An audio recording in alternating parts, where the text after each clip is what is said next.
It's time for Real Estate 101 with the Carrie Brown team from Realty Executives Preferred Advisors. Good Sunday morning to you. This is Carrie Brown, broker owner of Realty Executives Preferred Advisors, and you're listening to Real Estate 101. Today I have a very special guest, Monique Glaude. Monique, what is your title with the city? Greetings, Carrie. My title is Division Director of Community Engagement with the Department of Neighborhood Relations for the city of Topeka. And so you guys are the ones behind the neighborhood. Is it next door? Yes. So actually, the Department of Neighborhood Relations is a pretty large gamut that we cover. We have the Division of Housing, we have the Division of Community Engagement, and we also have the Division of Property Maintenance. The Division of Community Engagement has the wonderful opportunity to work with all neighborhoods throughout the city of Topeka. We have identified 92 by their subdivisions. And what we are doing, what's so great about the Division of Community Engagement, that's only 2.5 years old, is that in the past, the city really had more of a relationship with the neighborhood improvement associations, which there are 21 of them, due to the HUD funding that we receive. However, City Manager Jim Colson in the December of 2014 decided that it was vitally important to work with all neighborhoods. So he reorganized the department. My position was birthed, and therefore we were able to work with all neighborhoods. So now we have a very good relationship with about 42 of the neighborhoods. We're looking forward to having a relationship with all 92 to be able to help neighborhoods in their own unique and customized way for what that neighborhood particularly needs. So what would be the steps for the ones that aren't already in place to help facilitate that? Wonderful question. They are more than welcome to go to our website, www.topeka.org, and go to the Department of Neighborhood Relations and click on the tab for Department of Community Engagement. And we have information of how to start a neighborhood organization. They're more than welcome to give me a call, and they can come in and meet with myself and or my staff, and we'd more than welcome to help them and to provide them with some tools so they can become organized. So now that you mentioned that, how would they get a hold of you? Sure. They could definitely call me at 368-4470, or they could email me at mglaude@topeka.org. So the Nextdoor platform, let's just go in a little bit and talk about what that is for. Sure.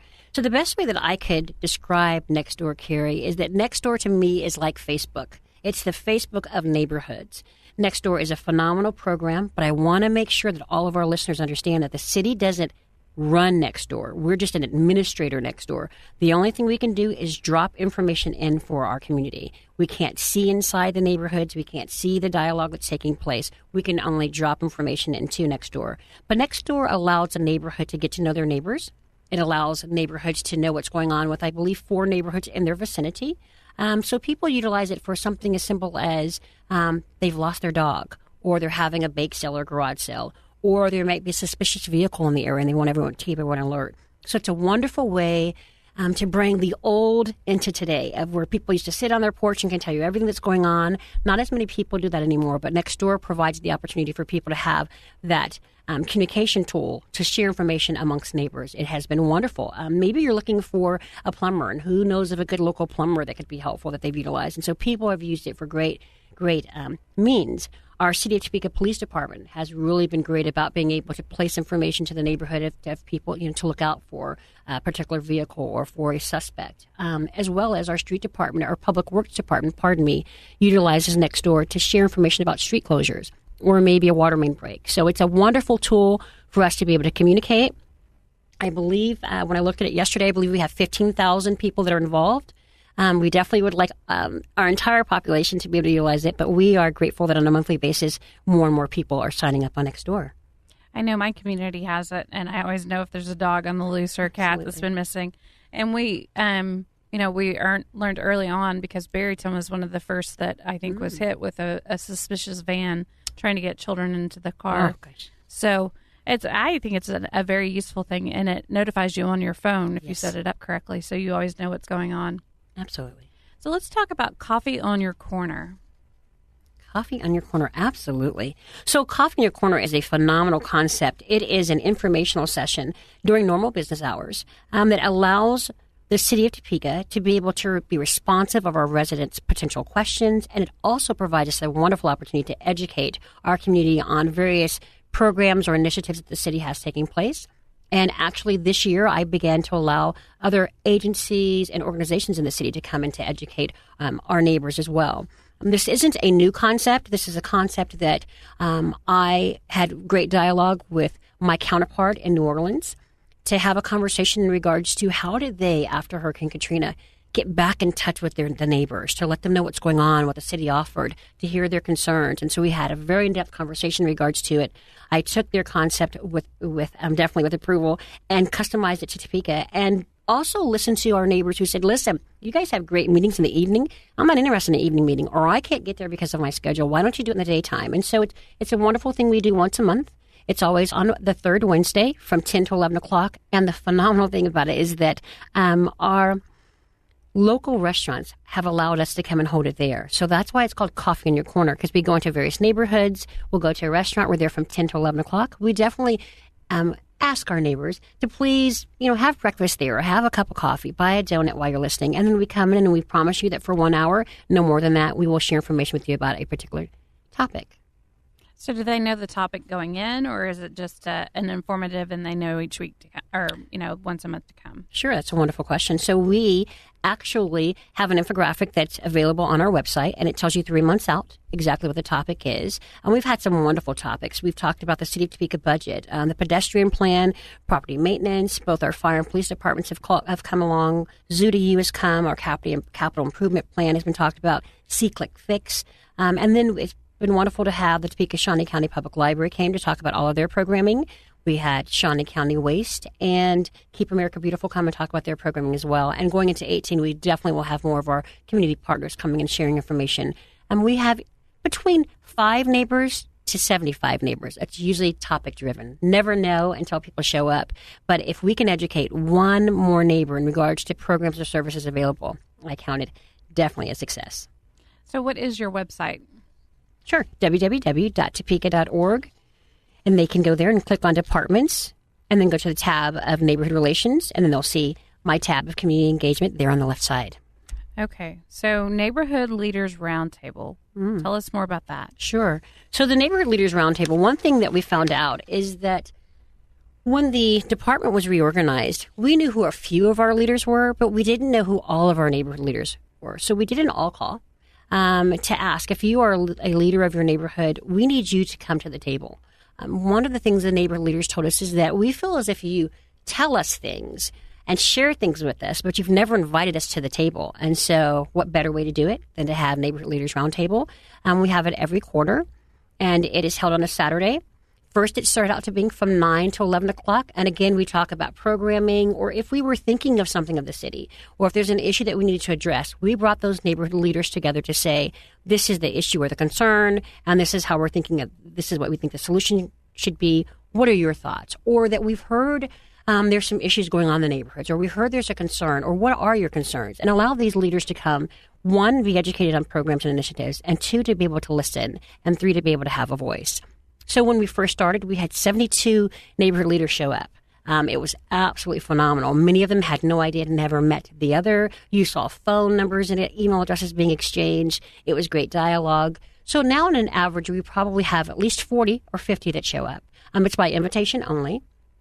And really are providing the leaders the opportunity to obtain information and really asking them to take it back to their respective neighborhoods and to share that information. So it's been very, very successful.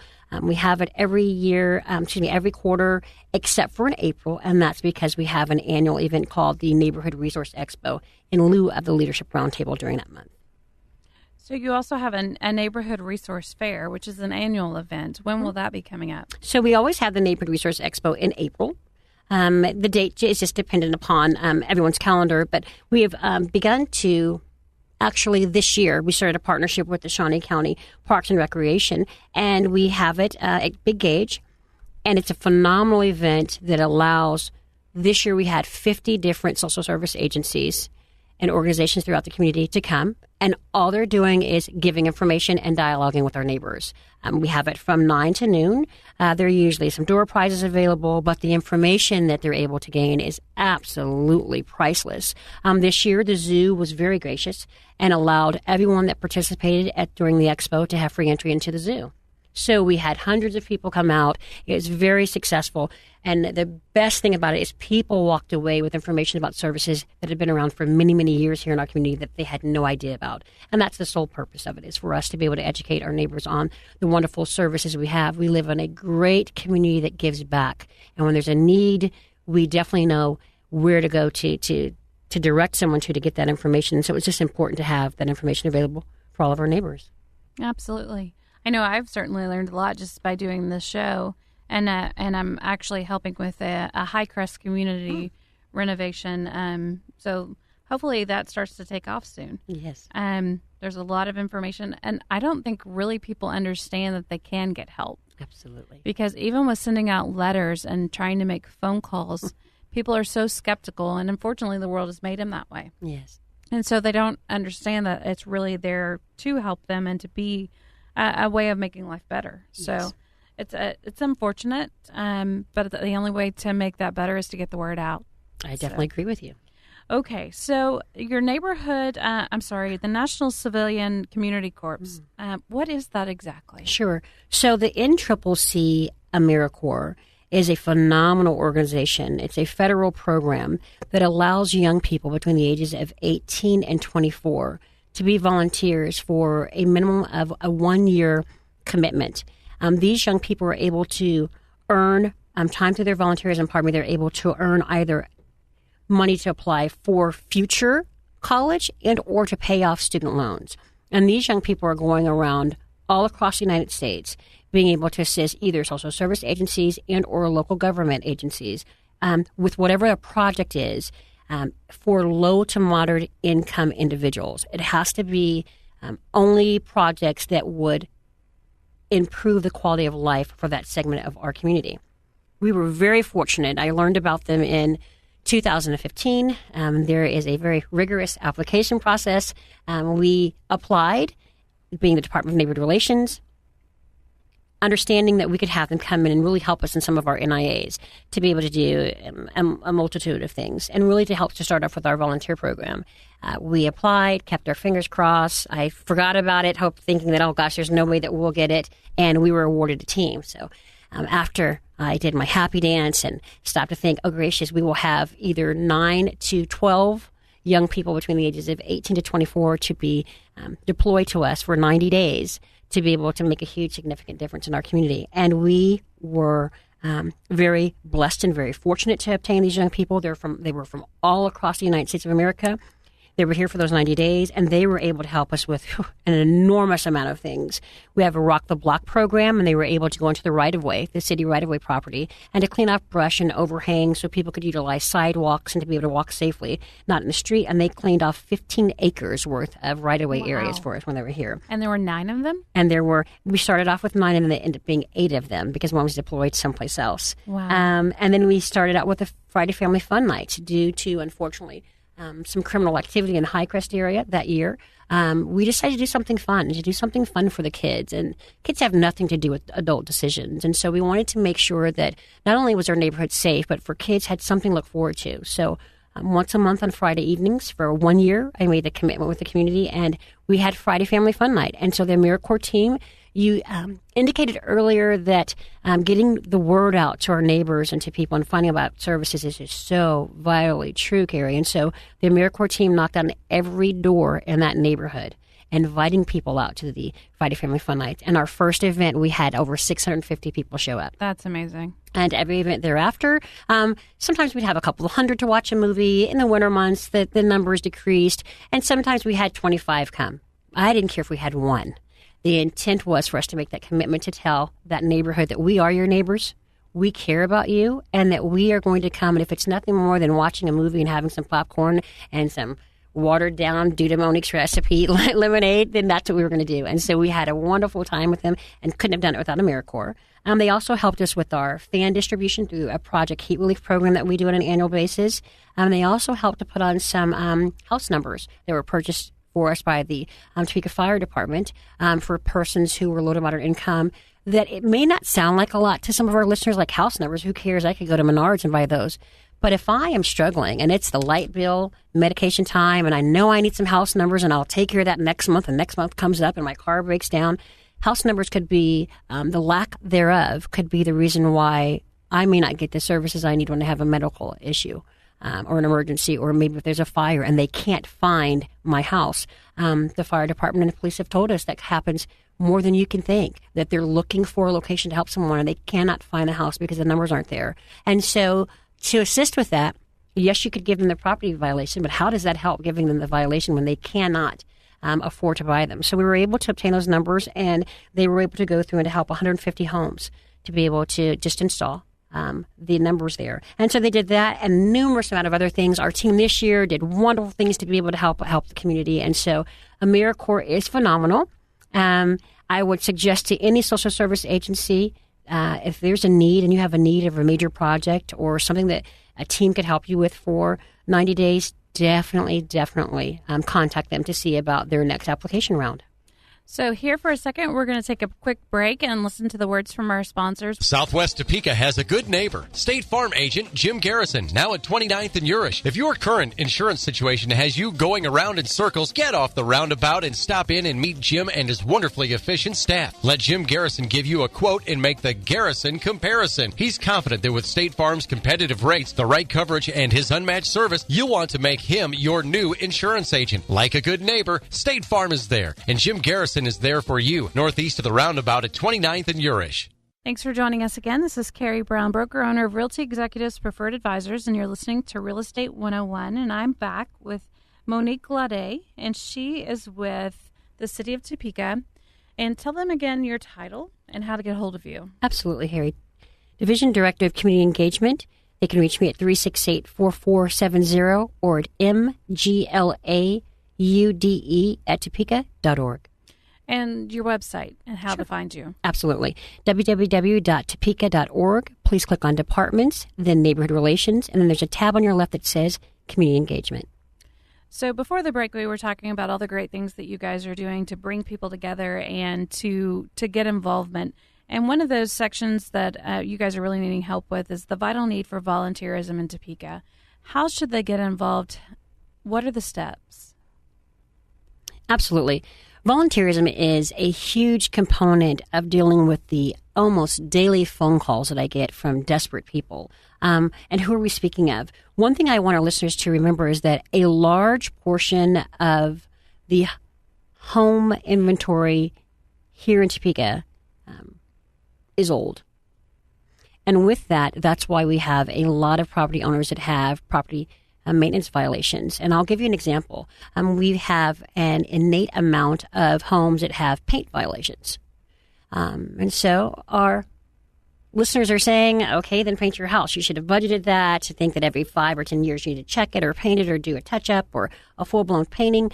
And that sounds great for those of us that have budgeted for that and that have the means for it. But for potentially the elderly homeowner who didn't anticipate becoming sick and utilizing all of their savings, or that the economy would change and fluctuate in the manner that it has, painting their home or even a side of their home is a life-changing situation. And so I am continually getting phone calls in regards to that. And I'm thinking, okay, great, not a problem. I'll get a group of people together. I know some people who care enough, and we'll get the paint from Habitat and or from whomever, and we'll go paint. And then the issue comes that the house has lead-based paint on the outside, which I'm sure a lot of our listeners know, and for those who don't, that is a huge issue, and it has to be abated correctly, and not just anyone can abate a house. There is a process, and abating homes is not cheap. So I right now have a list of 4 homes of persons that are either elderly, definitely low income, or disabled. They're homeowners, and we cannot have their home abated because they don't have the funds. I haven't been able to find a donor to provide me the funds to get it abated, and we're waiting, trying to see what it is that we can do to be able to help them. And because you cannot paint over pilled paint, because what will happen in our inclement weather is the paint will pill even more, and so it will just be a vicious cycle. So that's just one example. Another example of volunteerism is we may need someone to come out. I got a phone call that we had an elderly neighbor who the house next door is abandoned, and the limbs from the property next door have broken off because they haven't been maintained. They have fallen over into her property. She's 89, uses a walker, and was in tears because she didn't know what to do. She pays someone little guy down the street to cut the grass for her, but he wasn't big enough to pick the limbs up and to move them, and she just didn't know what to do. And so I got a phone call of Monique, what can we do? And I thought, I don't know. I don't know who I could call to go do that. And then I made a phone call or two and had someone make them disappear. But there's a large gamut of volunteerism that's needed. But we really do need it. We vet the projects and the homeowners. It can't just be anyone that calls up to say that we need it. But what we really need is we really need those that have either a specialty that are willing to be able to say, I'll be more than happy to volunteer 10 hours a month, 5 hours a month, or if it's a group that says there's a group of 20 of us and we can give you 4 hours.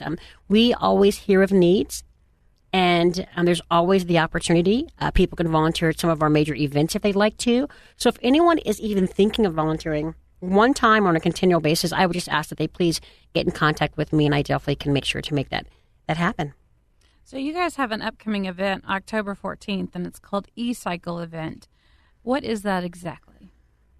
So in 2015, the City of Topeka partnered with Shawnee County, and we realized that a lot of our electronics that our neighbors have are going into the landfill, which is an issue. And we were able to do a partnership and to have what we call our E-Cycle event. We started off thinking of having it annually. We did it on September the 26th in 2015. Everyone was saying if 100 people come, this will be great. And 650 people showed up. And we were able to recycle 90,000 pounds of materials. We did it again in 2016, and we recycled 75,000. We did it this April in the rain. It rained the entire time. I thought, oh my gracious, the entire Miracle team is going to have pneumonia. They'll never give me another team again. What am I going to do? Not one person was sick, and we recycled in the rain 61,000 pounds. And so we were doing it again on October the 14th, and we're looking forward to our neighbors to come out. I would definitely, so I don't do a disservice to our neighbors, refer everyone to our webpage. If they go to Topeka, www.topeka.org, immediately the first thing that comes up is E-Cycle event. Please click that tab. You will see the infographic that tells you everything that we accept for free, that will be accepted. There's no cost to the county and or to the city. However, there is a cost for CRT monitors, 19 inches or smaller, it's $15. And for CRT monitors and TVs 20 inches or larger, it's $30. We are partner with Technics Solutions out of Manhattan, and they will be coming in. We receive none of those funds. Those funds go directly to Technics to be able to dismantle the product. They are certified. There are no concerns or issues with data. We've done this now. This is our second year and our fourth event. We are ecstatic about it. It will be held at the Kansas Expo in the parking lot number 4.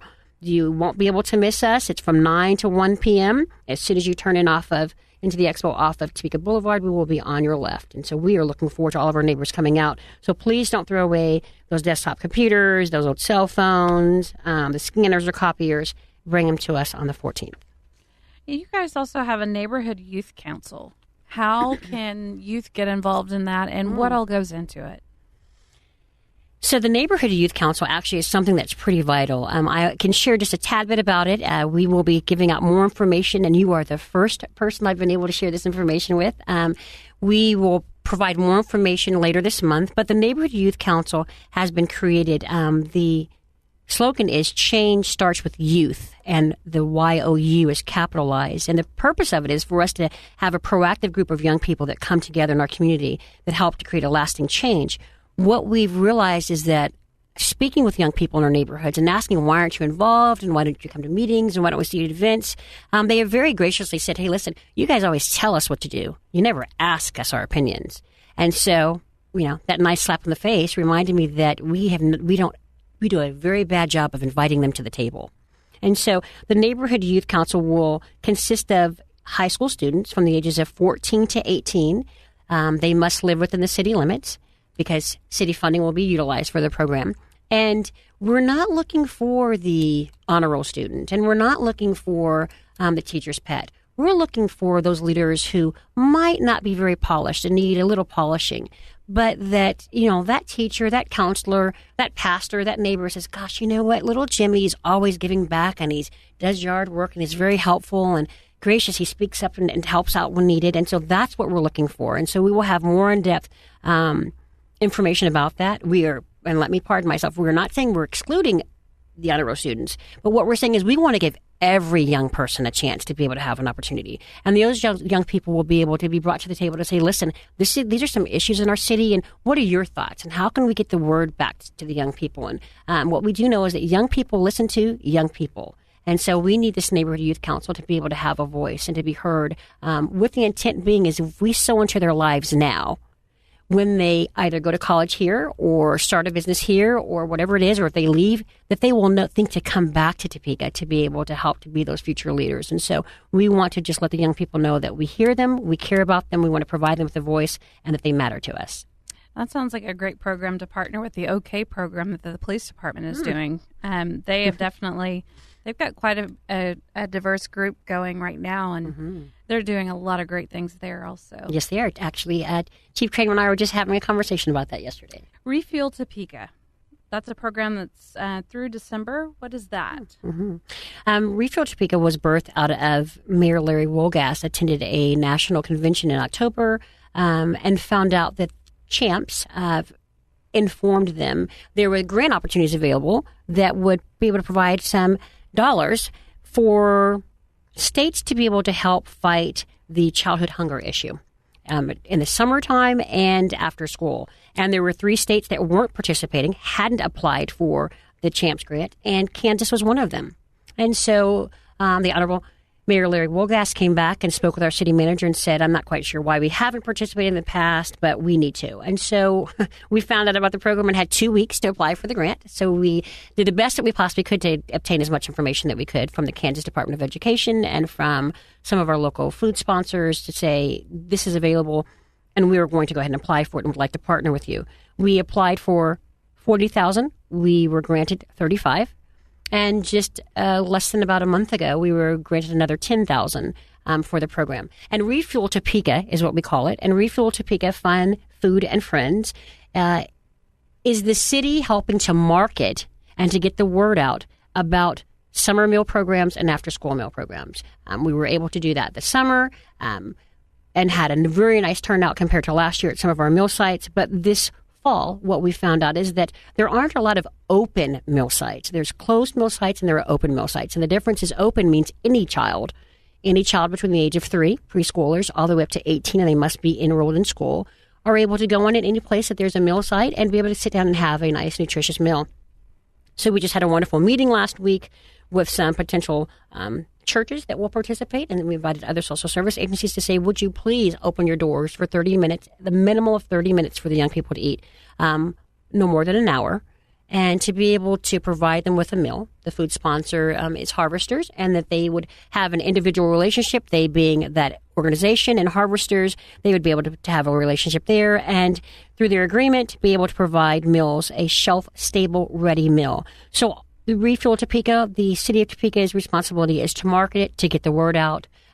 One thing, Carrie, that's really vitally important in this fight is that most people put a terrible stigma on summer meals and after-school meals and think that only the poor kids need a meal, and that's not true.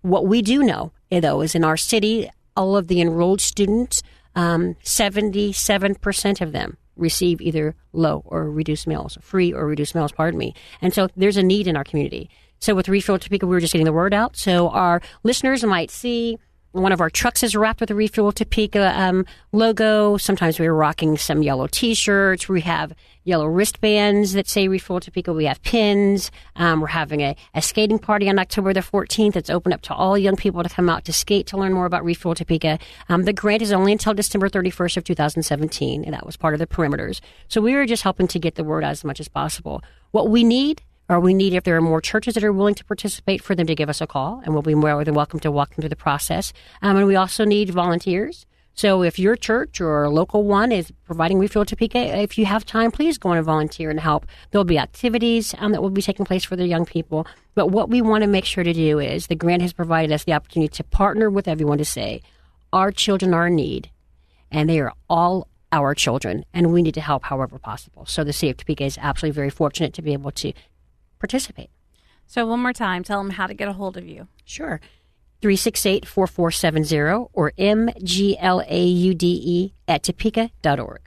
And if you're looking to buy or sell, please give us a call at 785-213-5188. Be sure and check out our website, www.nekansashomes.com.